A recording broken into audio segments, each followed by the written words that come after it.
The movie begins in the not-too-distant future, where artificial intelligence and robotics have taken over plenty of our jobs and influenced every aspect of a human being's daily existence. Gray is a technophobic old-school mechanic who can barely find a non-electric car to repair these days. While his wife Asha is an idealist who lives and breathes high-tech gadgets and works for Cobalt, a leading company in the industry. Even though Asha's stocked the house with tons of cutting-edge tech such as a built-in Siri or a food printer, Gray prefers not to use them and do his work the old-fashioned way. Putting aside their differences, the couple are two lovebirds who can't keep their hands off each other. Everything is going swimmingly until the day Gray asks his wife to accompany him on a car delivery to his last remaining client, requesting a ride back home in Asha's self-driving car while he's proud of his inability to operate these new toys. After passing through the crotch-shaped entrance nominated for Best Entryway Design of the Year, Asha is fascinated to see the client's gigantic house until she's introduced to the client himself, a cloud-fiddling nerd named Iran Keen, the CEO of Vessel Computer Company, which is Cobalt's biggest competitor. He shows off his latest invention, an advanced AI chip that can function as a better brain. It can do things that'll benefit society. We'll see about that. Asha is immediately drawn to it, while Gray believes this tiny cockroach will cause thousands to lose their jobs. On their way back home, as the couple enjoy themselves passionately making out, the car malfunctions and takes a different route, meaning it has been hacked. Despite their desperate efforts to stop it, the car continues to drive through the slums, which increases their anxiety. Seeing the situation, Gray selflessly fastens Asha's seatbelt just before their car hits an obstacle and flips over. Soon after, a quartet of thugs arrives and pulls them out of the car while a surveillance drone monitors the area. Gray offers them all the cash and credit cards with stammers, but they don't appear to be after money. The group leader's insulting remarks and offensive touches cause Asha's heart to race and Gray to explode in rage. But before he can do anything, his innocent wife is ruthlessly shot in the chest. Traumatized, Gray flies off the handle and rushes toward his wife while frantically calling her name. However, he is immediately tackled and gets shot in the back of his neck, which renders him immobilized. Asha is struggling to breathe while she looks at her husband for the last time. Gray desperately begs his wife to just stay with him, but she doesn't make it and breathes her last. After getting treatment for 3 months, Gray comes back to life as a quadriplegic. His mother Pamela stays with him most of the time to make sure all of his needs are taken care of, and the new robotics assist him in returning to a normal life, even though he has no reason to live anymore. Now he's a dead body with his eyes wide open, and his depressing life is limited to long periods of silence, staring at walls, and uncontrollable sobbing over the loss of his wife. To check on the case procedure, Gray meets with Cortez, the chief investigator in Asha's murder case. Despite bringing in a couple of suspects, the detective hasn't found any evidence of the killers, claiming that they were able to bypass their ID chips. Frustrated and powerless to take any action, Gray attempts an overdose suicide but is saved thanks to his idiot human savior Siri. Later in the hospital, Iran comes out of his crotch and meets Gray. He oddly offers to implant his $1 million chip into his body as a free way to regain control over his limbs. Despite his initial rejection, Gray agrees, thinking he might be able to track down the murderers himself. Iran performs the surgery in his home and away from the prying eyes of the authorities, connecting the stem to Gray's nervous system in order to form a bridge between the body and brain. Everything went off without a hitch. The stem works like a charm and allows Gray to move again with renewed enthusiasm. However, since the surgery is illegal under the law, Gray must sign a confidentiality agreement to ensure Iran that it will remain completely secret. He signs the paper straight away and promises to keep his movability under wraps. Gray jumps right into examining the files and footage provided by the detective. While he's still annoyed by the tech gadgets in the house, the one in his head begins to speak and venomizes the whole movie. May I point something out? He initially thinks he's gone insane, but Stem's warm voice calms him down, explaining it can't read his mind and the only way to communicate with it is by speaking out loud. It sees and hears everything Gray does and can respond by sending sound waves to his eardrum, so no one can hear it except Gray. Later on, Stem notices two things in the drone footage. First, the killer has an implanted gun inside his hand, and second, an encoded military tattoo. After granting authorization to take control of Gray's body, Stem rebuilds the tattoo and cracks the code, which reveals the owner's name and address. Sir Brantner, Marine Corps 098422, address 414 Citrus, New Crown. Gray's mind is blown by Stem's abilities, and he eagerly wants to call the detective, but Stem advises against it, reasoning that he shouldn't take the wraps off its existence, and also the tattoo is not an acceptable evidence by the law, since they cannot correlate it with the one in the footage. So they decide to drop by the Cirque's place while he's away. They look around the house and discover that he's repeatedly mentioned the Old Bones bar in his messages, but before finding anything else, Cirque shows up. Gray tries to follow Stem's instructions, But the man notices him through his reflection and begins to attack him. He soon recognizes Gray and makes an attempt to choke him, which forces the gasping Gray to give control to Stem. The tide turns in a matter of seconds. Stem begins fighting him off while Gray is horrified by his uncontrollable moves. After bombarding the man with glasses and plates, Stem horribly cuts his face open and gives him a grisly death that causes Eddie throw up. Stem immediately gives Gray a list of everything he's touched and suggests to clean up the place before leaving. Soon enough, Iran learns about the incident and threatens Gray that if this happens again, he will shut down the thing and put him back into his wheelchair. In the morgue, the detective notices several implants inside Cirque's body, including a gun inside his hand, microcomputers in his heart, and some sort of wiring throughout his muscles. After being told about the oily footprints in front of the house, she instantly suspects Gray as the killer. The drone footage shows he was in the area moments before the murder, but the computer doesn't consider him a suspect since he's supposedly paralyzed. So she decides to meet Gray in person and gather solid evidence. However, Stem assists Gray and he plays his role well, resulting in the detective's failure. Later that night, Gray heads to Old Bones, a gothic-themed bar that he had noticed earlier back at the Cirque's home. Gray gives a speech and asks the gothed up and scary-looking crowd to come forward if they know Cirque, which makes them burst out laughing.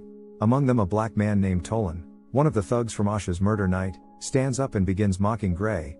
However, Gray surprises him by revealing that he's the one who slaughtered Cirque, resulting in the crowd's silence and Tolan's decision to give him a lesson, apparently in the bathroom.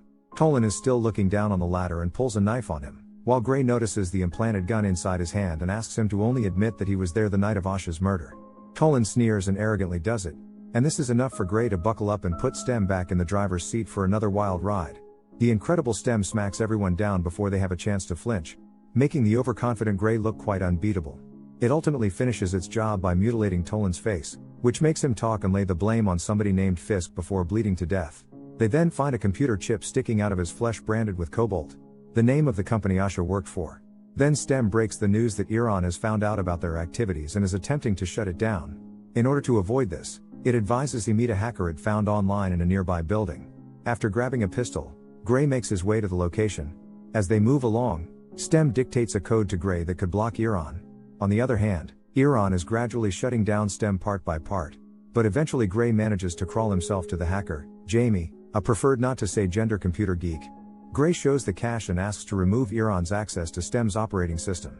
Meanwhile, Fisk, the man who murdered Asha, shows up over Tolan's body and learns where Gray is going by looking through his computer record. But before going over there, he chastises the bar owner for standing by and watching Tolan get killed, sneezing on him and releasing thousands of nanorobots that are going to chew his brain. As the hacker does the job, Gray notices strangers who are constantly playing VR, which raises the question of what makes a person prefer living in a fake world over the real one in his head. The fake world is a lot less painful than the real one. Fisk and his only remaining loyal man enter the building and reload their embedded guns. Jamie finishes the job and takes off, leaving the paralyzed man waiting for Stem to reboot. He starts desperately crawling to escape, only to see Asha's illusion smiling at him.